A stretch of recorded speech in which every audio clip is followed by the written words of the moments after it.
Good evening.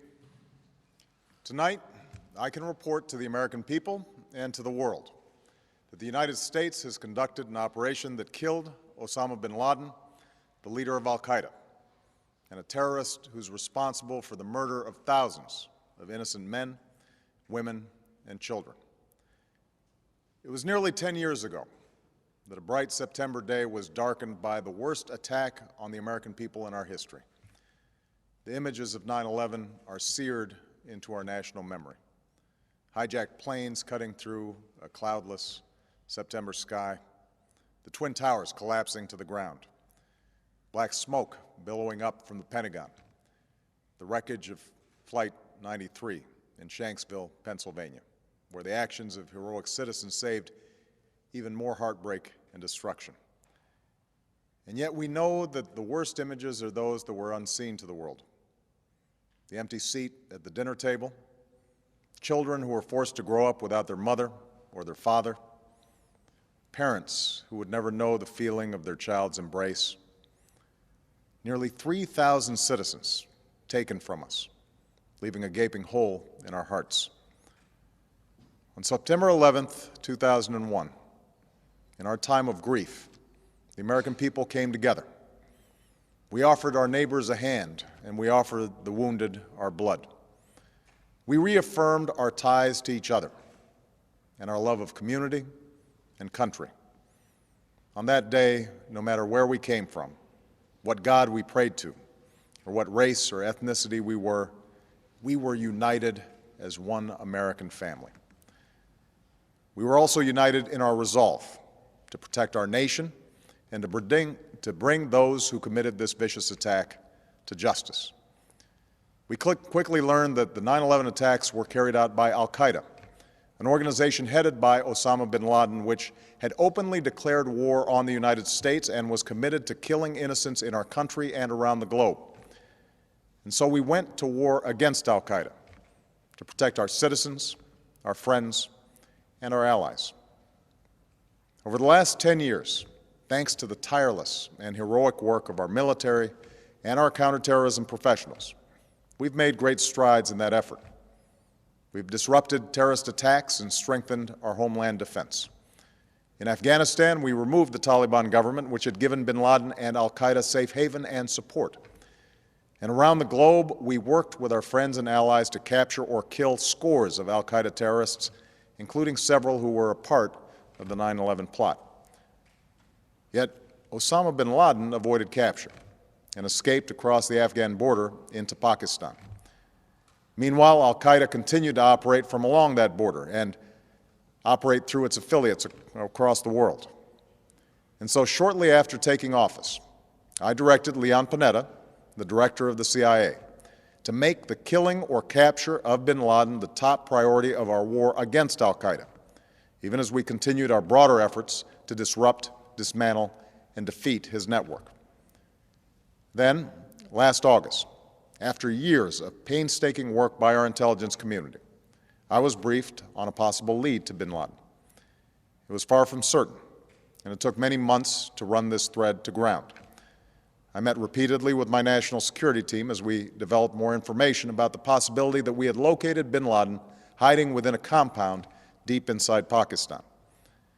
And finally, last week, I determined that we had enough intelligence to take action and authorized an operation to get Osama bin Laden and bring him to justice.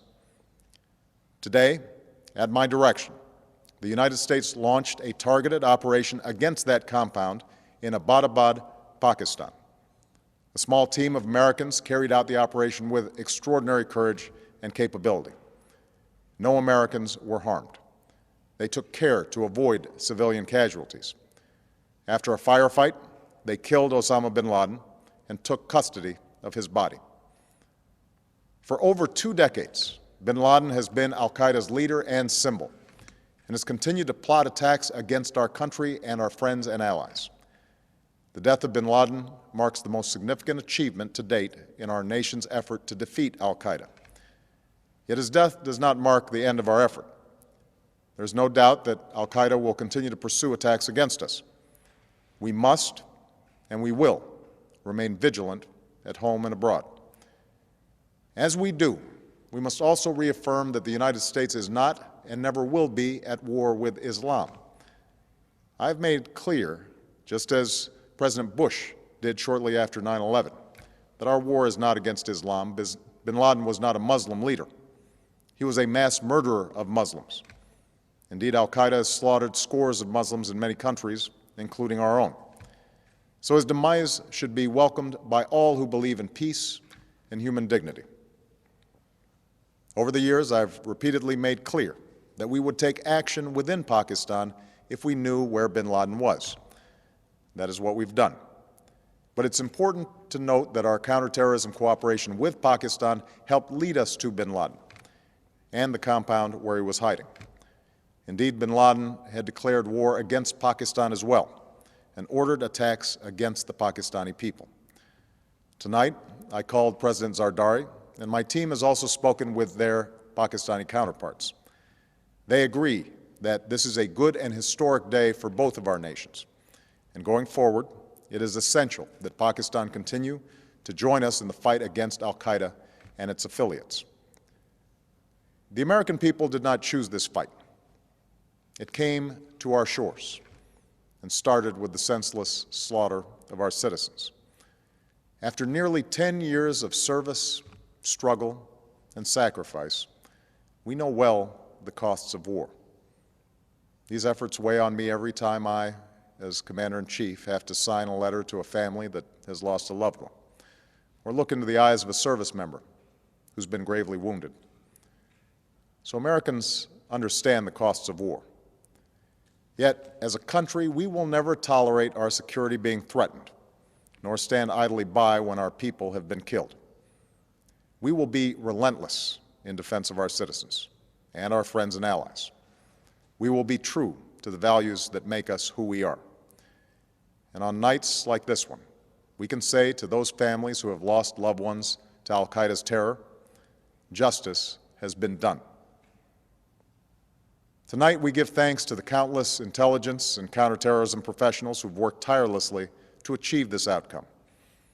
The American people do not see their work nor know their names, but tonight they feel the satisfaction of their work and the result of their pursuit of justice. We give thanks for the men who carried out this operation, for they exemplify the professionalism, patriotism, and unparalleled courage of those who serve our country. And they are part of a generation that has borne the heaviest share of the burden since that September day. Finally, let me say to the families who lost loved ones on 9/11 that we have never forgotten your loss, nor wavered in our commitment to see that we do whatever it takes to prevent another attack on our shores. And tonight, let us think back to the sense of unity that prevailed on 9/11. I know that it has at times frayed, yet today's achievement is a testament to the greatness of our country and the determination of the American people. The cause of securing our country is not complete, but tonight we are once again reminded that America can do whatever we set our mind to. That is the story of our history. Whether it's the pursuit of prosperity for our people or the struggle for equality for all our citizens, our commitment to stand up for our values abroad, and our sacrifices to make the world a safer place. Let us remember that we can do these things not just because of wealth or power, but because of who we are. One nation, under God, indivisible, with liberty and justice for all. Thank you. May God bless you, and may God bless the United States of America.